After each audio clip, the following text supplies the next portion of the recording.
살아나셨습니다. 그 목뼈에 총알이 아직도 남아 있습니다. 근데 이게 제거 수술을 하기에는 너무나도 예민한 부분이기 때문에 의사들이 그 총알을 그냥 몸에 지니고 살라고 말씀을 하셨다는 것입니다. 그런데 그 장로님이 이렇게 피랍되고 나서 소식을 접한 그 목사님과 또 교인들이 그 인질범의 그러한 똑같은 시간에 하나님께 간절히 기도를 드린 그러한 얘기도 하셨습니다. 그런데 장로님이 그때 그 모든 상황과 시간 속에서 하나님께서 자기를 붙드는 경험을 하셨다는 이야기를 하셨습니다. 조금만 총알이 정면으로 박혀도 생명을 잃을 수 있는 그러한 상황이었습니다. 근데 그 죽음과 같은 두려운 상황 속에서 장로님을 지켜준 말씀이 있었다고 합니다. 그것은 고린도전서 10장 13절의 말씀.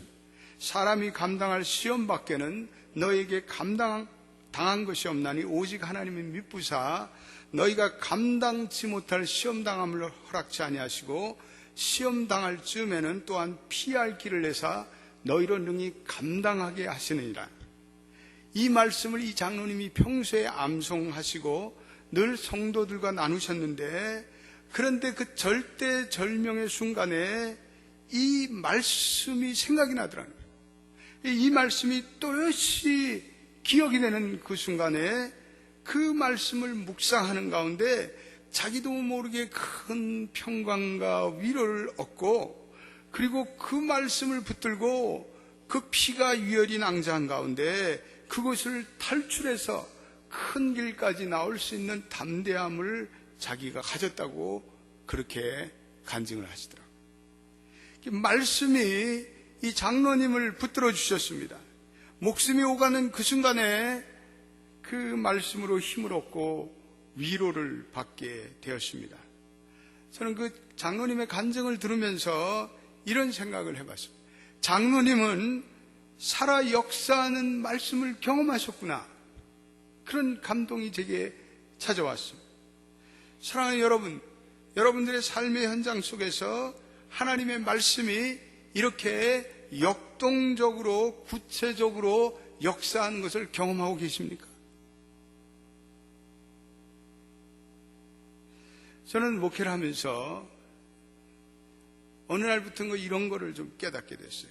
그거는 적지 않은 성도들이 이 하나님의 음성을 듣고 하나님의 음성 가운데 하나님이 자기를 지키시고 인도하시는 말씀의 체험이 약하다는 것을 깨달았어요. 사실 우리의 삶은 계속적인 실망과 그리고 좌절의 연속입니다. 또 우리 요즘 같은 어려운 시간에 성도들이 대단히 세상적인 염려와 근심 속에서 살아갑니다. 마음들의 힘이 빠지고 어려운 상태로 살아갑니다. 또 우리가 세상적으로 유혹받기 쉬운 그러한 아주 관능적이며 유혹적인 세상에 우리 살아가고 있습니다. 그런데 우리가 그러한 상황 가운데 여전히 나는 하나님을 신뢰하며 여전히 하나님을 경험하며 그 말씀이 나를 지켜주는 그러한 하나님의 음성 가운데 나의 문제를 어루만져 주시는 하나님의 손길을 우리가 경험하고 살아가고 있습니까? 어떤 때 어떤 교인들이 제게 이런 자기의 고민을 얘기하세요. 목사님, 성도들과 함께 주일날 예배를 드리고 찬양을 드리고 그럴 때는 너무나 마음이 행복하고 기뻐서 내가 세상에 어떤 문제라도 내가 다 극복하고 이길 수 있을 것 같은 마음의 감동을 안고 나가는데 주일 예배를 마치고 주중에 삶의 적나라한 현장으로 들어가면 또 쓰러집니다. 세상을 이기질 못합니다. 모든 삶의 압력과 문제 가운데 질식하고 많은 나를 발견하기만 어떻게 해야 합니까? 무엇에 문제가 있습니까? 우리는 진정 우리에게 다가오시는 인격적인 하나님을 만나고 그분을 실존적으로 체험하는 경험이 필요합니다. 성도들이 하나님을 성경의 지식에서만 만나, 성경의 지식을 늘려가는 것이 신앙이라고 생각합니다. 그런데 그렇지 않습니다. 우리의 신앙생활에 보다 중요한 것은 나를 인도하시고 나의 삶을 개입하시는 그 하나님을 실제적으로 내가 경험하는 것이 더 중요합니다. 하나님의 음성을 듣고 내 구체적인 삶의 현장 속에서, 나의 문제 속에서 하나님이 주시는 통찰력을 가지고 살아가고, 그 하나님이 나를 구체적으로 인도하시고 그런 살아 역동하는 하나님을 우리 만나야 합니다. 왜 우리는 그런 하나님을 만나지 못할까? 왜 일상생활 삶에서 우리가 신앙인이라고 자처하면서도 무력한 삶을 살아갈까? 우리는 우리 자신들에게 질문을 던져야 합니다. 어떤 성도들은 성경 지식에 박식합니다. 교회를 참 오래 나왔어요. 대대히 믿었어요. 봉사도 굉장히 열심히 해요. 매주일 설교를 듣고 적고 또 11조 생활을 하고, 그런데 마음에는 영적인 만족감이 없습니다. 교회 생활은 열심인데 내가 내 치열한 삶의 현장에서 하나님을 만나고 그 하나님이 나를 인도하고 내가 그 하나님과 대화하고 음성을 듣고 그런 어떤 의미에서 삶의 하나님을 경험하는 그런 훈련들이 잘 안 되는 것 같아요. 말씀을 내가 소화하고 그 말씀을 가지고 내 삶의 문제를 스스로 해결할 수 있는 그러한 영적인 문제 해결의 능력들이 우리 교우들에게 약한 것 같습니다. 이것을 한마디로 얘기한다면 내 스스로 말씀을 먹고 내 스스로 그 말씀을 가지고 내 문제를 해결할 수 있는 영적인 능력이라고 말씀할 수가 있습니다. 그래서 말씀 앞에 서서 말씀이 나를 끌어가고 그 말씀이 나를 바르게 하고 그 말씀이 나의 영혼을 단련시켜야 하는, 그렇습니다. 우리가 내 스스로가 하나님의 말씀을 먹고 그 말씀을 소화하는 능력을 강화시켜 나가면 그 말씀이 우리도 모르는 사이에 우리의 존재가 됩니다. 그 말씀이 우리의 언어가 됩니다. 그 말씀이 우리의 삶이 됩니다. 그리고 그 말씀이 우리의 눈빛이 됩니다. 그래서 우리의 영혼이 강인해지고 우리의 영혼의 근육이 견고하게 됩니다. 많은 사람들이 생각하기를 내가 하나님의 말씀을 내 스스로 듣고 내 스스로 그 말씀과 씨름하는 능력을 키우기보다는 그냥 설교자를 통해서 하나님의 음성을 듣고 그것에 안주하려는 그러한 교인들이 있습니다.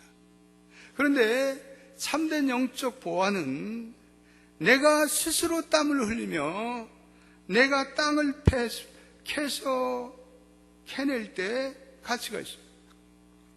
여러분들 스스로가 성경을 펼치고 여러분들 스스로가 노트를 펴고 말씀을 내가 듣고 깨달은 것을 적고 그 말씀을 되새기고 또 그 묵상된 말씀이 내 영혼에 스며들게 하는 그러한 말씀 앞에 홀로 서기, 말씀 앞에 스스로 설 수 있는 그러한 훈련을 여러분들은 해나가야 합니다.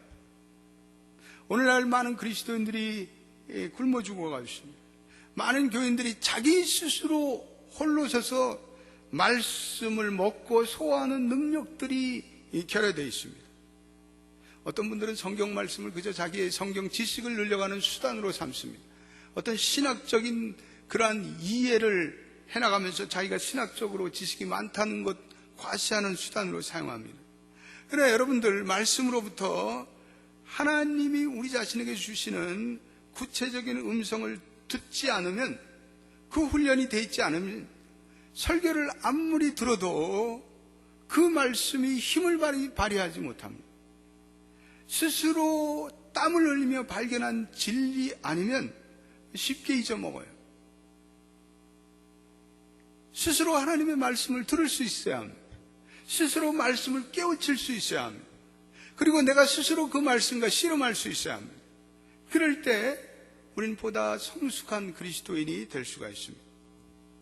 이렇게 하나님의 말씀을 여러분 스스로가 읽고 또 내가 개인적으로 내 삶 속에서 하나님이 내게 말씀하시는 음성을 듣는 그러한 삶이 소위 말해서 큐티의 삶이라고 말씀할 수 있습니다.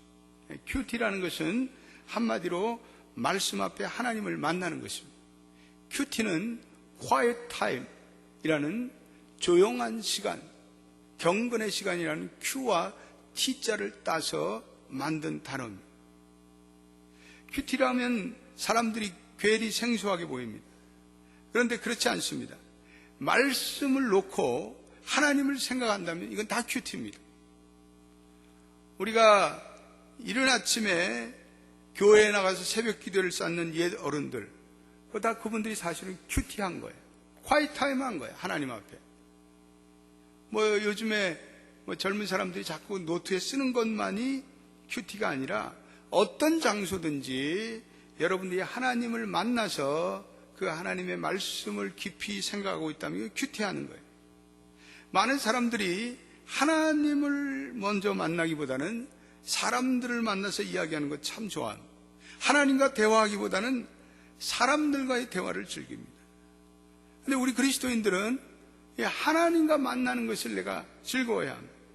우리 만날 사람들 많지만 우리의 가장 이른 시간, 우리의 가장 조용한 시간, 우리의 가장 중요한 시간에 하나님을 만나는 일보다 중요한 것이 없습니다. 매일 이른 아침에 혹은 자기 전에 우리가 하나님을 만나면 그 만남이 주는 기쁨이 얼마나 큰지 모릅니다. 그 기쁨의 시간을 빼고는 이제는 살아갈 수가 없습니다. 하나님과의 그 첫 만남의 시간, 처음에는 어렵습니다. 그런데 조금 하다 보면 그것이 몸에 뱄니다. 무엇이든지 여러분들이 2주간을 계속 하시면 그것이 습관이라는 행위로 정착되기 시작합니다. 여러분 2주간을 계속 해보세요. 우리가 처음에는 하나님을 만나는 시간이 어렵지만 우리가 조금만 익숙하면 그것이 우리의 삶의 습관이 돼서 우리는 하나님을 만나는 그 시간이 기다려지게 됩니다. 저는 신방을 가보면 교인들이 성경을 이렇게 펼치는데 성경을 보면요, 성경이 하얘요. 이분이 성경을 도대체 읽는 분인지, 시편을 찾자고 그러는데 집사가 돼가지고 시편을 찾는데 막 하루 종일 헤매. 여러분, 성경을 딱 펼쳐서 가운데를 딱 펴면 시편이에요. 평소에 성경을 얼마나 안 읽고 있는지가 다 들통이 나는 순간이에요.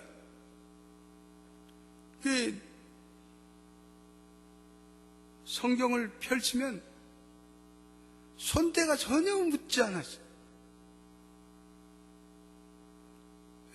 여러분 옆에 분들 성경 한번 슬쩍 한번 훔쳐보세요. 예? 저는요, 제가 꿈꾸는 연합장로교회 교인의 모습은 이렇습니다. 여러분들이 서재에, 여러분들의 오피스에, 여러분들이 일하는 캐시어에, 여러분들이 주무시는 잠자리 곁에 두란노에서 나온 생명의 삶이라든지 유니온 큐티라든지 우리 교단에 있는 말씀과 함께라는 큐티 교제와 함께 성경이 이렇게 좀 펼쳐져 있게 되기를 바랍니다. 그래서 그 성경은 좀 손때가 많이 묻어 있게 되기를 바랍니다.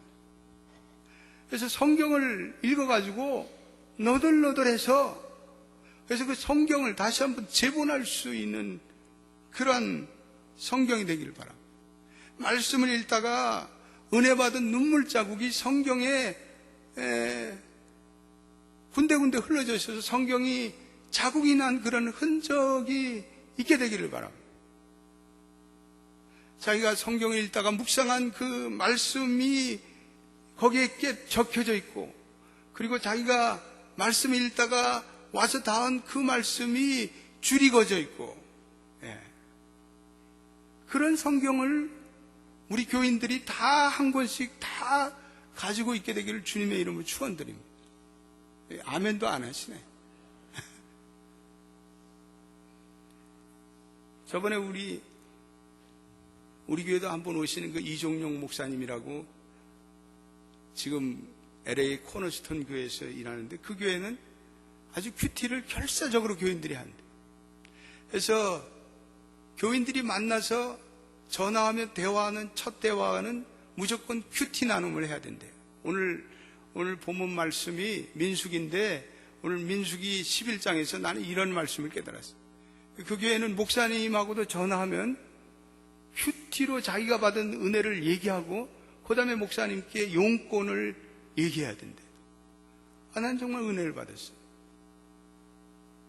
우리 많은 경우에 뭐 전화하면서 요즘에 뭐 드라마 뭐 엄마가 뿔난단가 뭐 이번 주 어떻게 됐니? 어떻게 그런 대화를 우리가 나누기보다는 좀 우리가 집사님 이번 주 내가 민수기서를 묵상하면서 이런 말씀을 깨닫게 되었어요.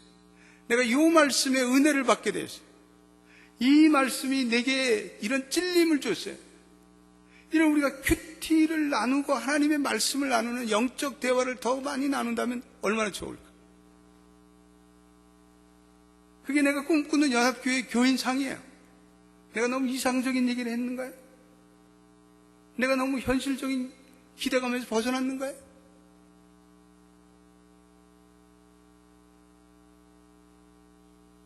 우리 큐티를 어떻게 잘할 수 있어요?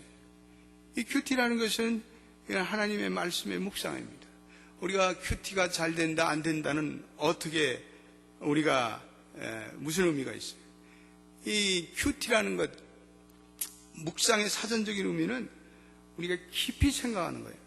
근데 어떤 때는 깊이 생각할 때 오히려 생각이 꼬일 때가 있어요. 근데 그 이유는 우리의 문제를 깊이 생각하기 때문에 우리의 현실을 골똘히 생각하기 때문에 생각이 꼬여요. 그것은 생각은 하고 있는데 잘못된 생각을 하고 있는 거예요. 생각의 초점을 하나님께 두지 못하는 거예요. 보통 불교나 유교도 묵상, 이 명상이라는 걸 하는데 명상과 성경적인 묵상은 현저한 차이가 있어요. 명상은 자기 속에 무엇을 자꾸 없애버리려는 것인데 성경적인 묵상은 내 생각을 비우지만 거기다가 하나님의 생각으로 충만한 거예요. 오늘 우리가 읽은 이 사무엘 하에 다윗이요 지금 큐티하고 있어요. 하나님만을 생각하고 있어요. 지금 자기의 현실의 문제, 복잡한 문제는 다 떠나고 그냥 하나님만 집중적으로 생각했어요.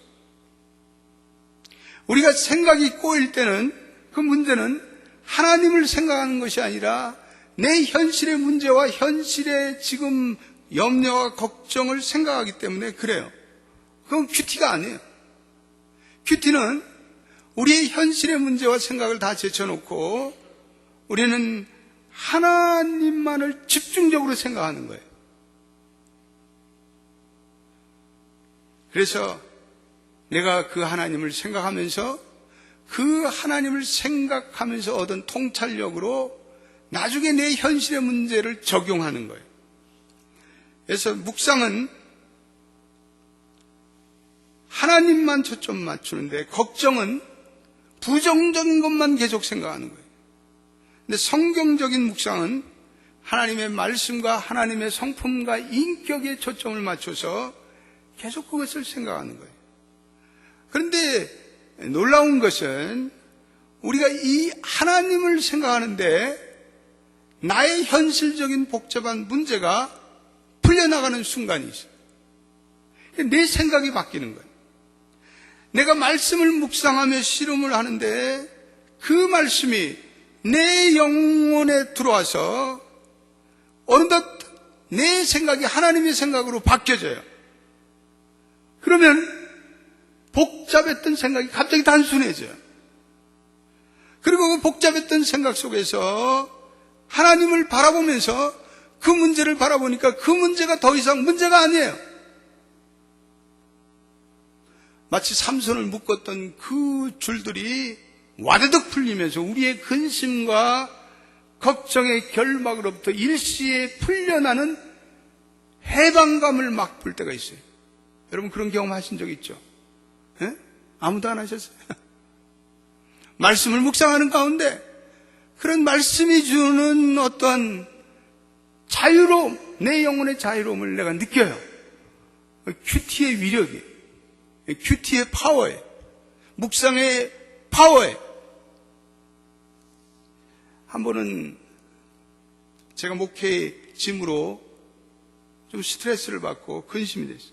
근데 그 일로 인해서 기도하는데 여전히 마음이 무거웠어요. 근데 그때 아침마다 여호수아를 읽어가고 있는데 여호수아 1장 9절을 읽어가고 있었어요. 그러면서 그 말씀을 되새기며 내가 기도하게 됐어요. 내가 내게 명한 것이 아니냐. 마음을 강하게 하고 담대히 하라. 두려워하면 놀라지 말라. 내가 어디로 가든지 내 하나님 여호와가 너와 함께 하느니라. 이 말씀을 묵상하고 있어요. 그 하나님의 어디로 가든지 함께 하시는 언약적인 은혜를 묵상하고 있었어요. 그런데 그 말씀을 묵상하는 순간에 하나님이 내 귀에 이렇게 속삭이는 듯 했어요. 정 목사, 너는 내 종이 아니냐? 내가 너를 세웠다. 내가 너와 함께하마. 자신감을 가져라. 그리고 나를 믿고 목회를 해라. 그런 주님의 마음과 음성이 느껴졌어요. 그 순간에 눈물이 솟구쳤어요. 감동이 왔어요. 주님의 임재가 생생히 내 마음속에 와 닿았어요. 아, 하나님이 나의 모든 상황과 나의 문제를 지켜보고 계시는구나. 아, 이런 깨달음이 왔어요. 그랬더니 피곤이 물러갔어요. 내 마음속에 평강이 찾아왔어요. 내 마음속에 하나님을 향한 강한 신뢰가 회복됐어요. 그 순간에 나의 모든 마음의 문제가 얼어붙은 내 마음이 풀려나갔어요. 큐티가 주는 힘이, 큐티가 주는 은혜, 묵상이 주는 은혜, 우리의 삶의 압박감으로부터 우리를 해방시켜 주시는 하나님의 말씀의 능력입니다. 할렐루야. 묵상이라는 것은 말씀 가운데 우리가 하나님을 만나는 것입니다. 오늘 우리가 읽은 로마서 15장 4절 말씀 한번 다 펼쳐보세요. 로마서 15장 4절 말씀.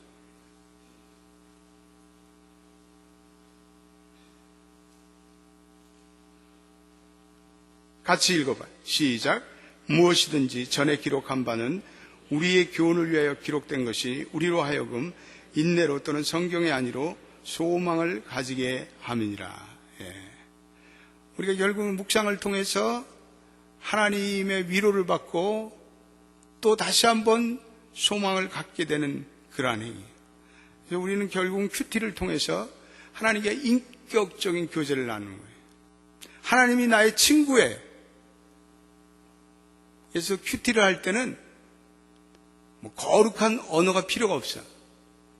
그런 형식적인 언어가 필요 없어요. 우리가 친구하고 대화하면서 우리 형식적으로 무슨 그 친구와 무슨 복잡한 언어를 사용해서 얘기하지 않죠. 그래서 하나님 제게 실망하셨나요? 나도 힘들어요. 하나님이 제 입장이라면 어떡하겠어요? 하나님, 내가 지금 불안하고 근심에 가득 찼는데 난 이유를 모르겠어요. 왜 그래요? 하나님이 이유를 알고 계시는 거예요. 계속해서 말씀을 놓고 하나님과 대화하며 하나님과 교제를 해요. 그런데 어느 순간에 하나님의 마음이 느껴져요. 아, 이게 하나님의 마음이구나. 그리고 하나님의 눈으로 내 눈이 바뀌어요. 그래서 내 형편과 내 처지를 하나님의 눈으로 보게 돼요. 묵상을 시작하기 전에는 지금 상황이 문제라고 생각했어요. 골치 아프다고 생각했어요. 나 좀 이 문제로부터 도피하고 싶었어요. 그런데 묵상을 하면서 하나님과 대화하는 가운데 하나님께서 지금 이 문제가 너에게는 기회다 이렇게 말씀하셔요. 지금 이 상황이 너에게는 축복의 상황이다. 지금 이 시간이 은혜 받을 때라. 내가 영적인 훈련을 하고 있는 것이다. 연단을 하고 있는 것이다. 이런 깨달음인 거예요. 결국 우리가 큐티를 통해서 이 하나님의 눈과 마음을 깨닫는 그러한 말씀에 살아있는 신비한 은총이 우리에게 임해요. 그래서 하나님의 마음과 눈으로 그 상황을, 세상을 바라보면 세상이 묵상 전에 내가 생각하던 세상이 아니에요. 그래서 결국은 묵상이라는 것은, 큐티라는 것은 인격적으로 하나님과 대화하고 교제하고 마음을 나누는, 그리고 그것을 하고 나서 우리는 또 다른 차원의 훈련으로 나가야 되는데 말씀을 내 삶에 적용하는 훈련이에요. 그래서 말씀을 묵상해서 내가 깨달은 다음에는 그 다음에 순종하며 살아가야 돼. 말씀을 묵상하고 순종을 한다면 그거는 그 말씀에 묵상한 것이 그건 소용이 없어. 내가 묵상의 노트를 덮는 순간에 묵상의 영성이 사라지고 여전히 세상의 사람으로 산다면 그것은 진정한 큐티하는 사람의 자세가 아니에요. 그래서 내가 묵상하고 만난 그 하나님의 손을 잡고 내가 일어나고 그 하나님께서 주신 말씀을 그와 함께 내가 하루를 동행하고, 그리고 그러면요 그 말씀이 절묘하게 나의 상황에 적용되는 그러한 일들이 일어나요. 우연치도 않은 우연의 일들이 일어나요. 나를 힘들게 하는 그 사람을 만날 때 하나님이 용서하라고 오늘 그 용서의 말씀을 주셨네. 내가 깨닫게 돼. 하나님을 신뢰하지 못하고 불안하고 초조했던 나의 초라함, 그것이 바로 큐티하는 가운데 하나님이 주신 말씀 속에서 그것이 드러나요. 어려움 가운데도 하나님을 담대히 신뢰하라는 그런 하나님의 명령이었구나. 내가 깨닫게 돼요. 나의 도움이 필요한 사람들을 만나게 돼요. 오늘 베풀라는 그 말씀이 오늘 묵상의 말씀이 되었던 이유가 거기에 있구나. 여러분, 이런 사건들과 이러한 은혜들이 말씀을 묵상하는 사람들에게는 자주자주 일어나요. 그러다 보니까 내 삶이 늘 하나님의 임재에 잡혀서 살아가고 내 삶 속에서 하나님이 어떻게 역사하실까 기대가 되고, 내 삶이 더 이상 단조롭거나 고달프거나 짜증나지가 않아. 뭔가 오늘은 하나님이 무엇을 이루실까? 오늘은 말씀을 통해서 무슨 하나님이 생각을 나에게 주실까? 소위 말해서 말씀에 흠뻑 젖어서 사는 삶이 돼요. 그렇게 잠자리 들면 잠도 잘 와요. 숙면을 하게 돼요. 깊은 하나님의 평강 속에서 살아가요. 내 영육간에 마음이 평강하니까 기쁨과 감사가 있고, 그러다 보니까 내 삶이 형통해져요.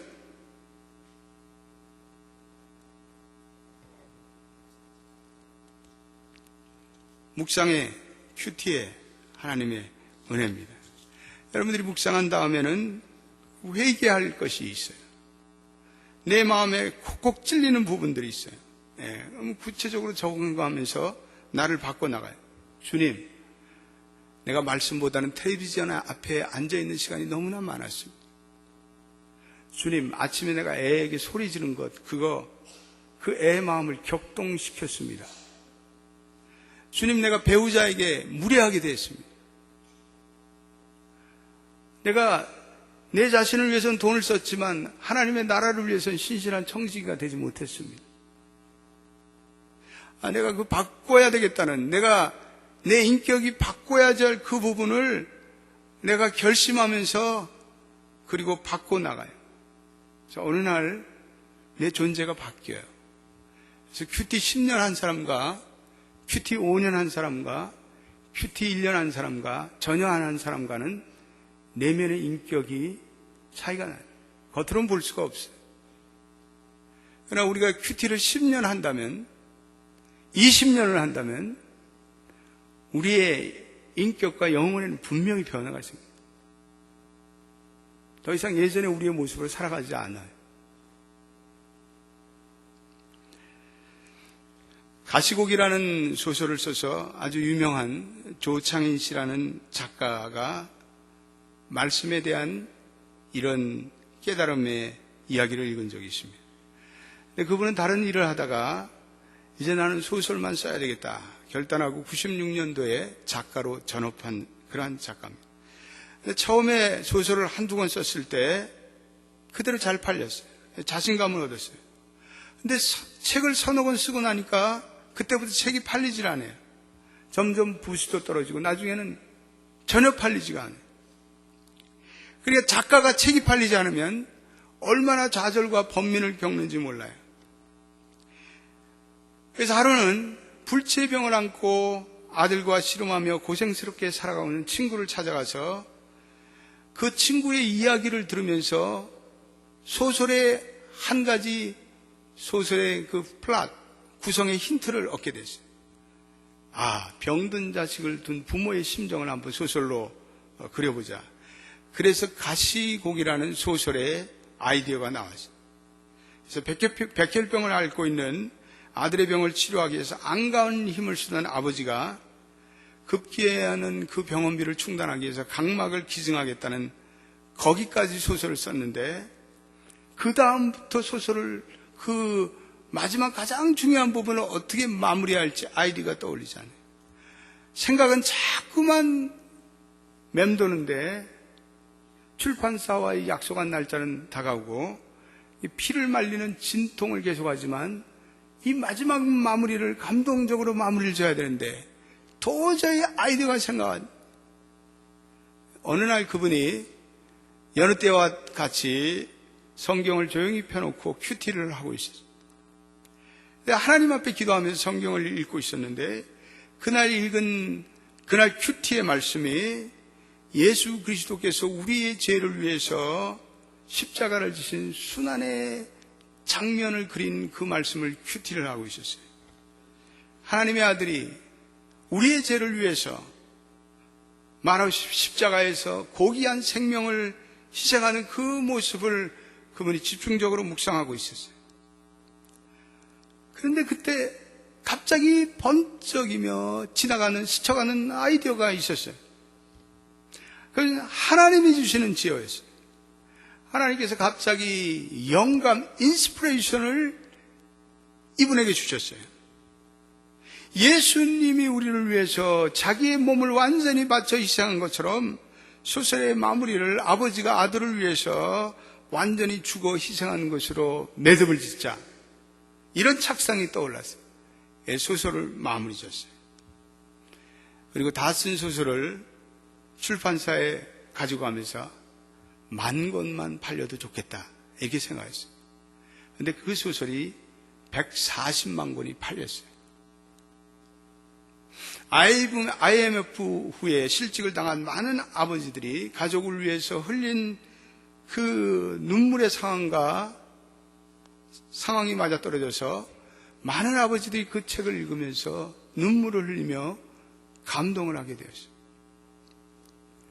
사랑하는 여러분, 말씀을 묵상하면 하나님이 지혜를 주셔요. 말씀을 묵상하면 아무리 바닥에 떨어진 상황이라도 그 말씀을 붙들고 다시 꼭대기로 올라설 수 있어요. 큐티의 지혜, 묵상의 지혜는 우리의 어떠한 절망적인 상황 속에서도 우리의 삶을 되돌려낼 수 있는 능력이 있어요.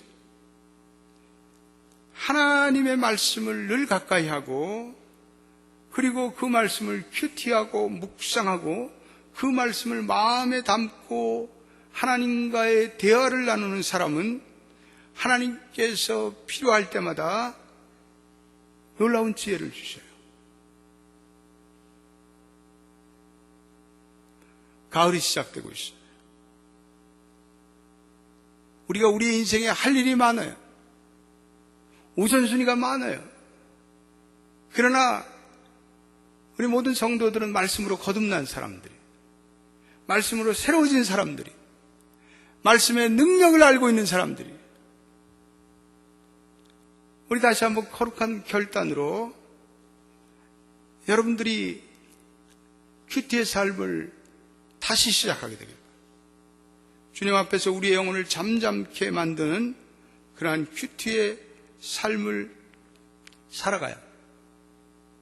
우리의 어떠한 삶의 압박감 속에서도 우리가 하나님의 말씀을 붙들고 있다면 하나님께서 우리에게 힘을 주실 거예요. 능력을 주실 거예요. 용기를 주실 거예요. 힘을 주실 거예요. 소망을 주실 거예요. 이갈에 하나님을 깊이 생각하며 하나님의 말씀 가운데, 교제 가운데 여러분들의 심령 위에 성령의 충만함이 깃드는 은혜가 있게 되기를 예수의 이름으로 축원드립니다. 기도하겠습니다. 하나님,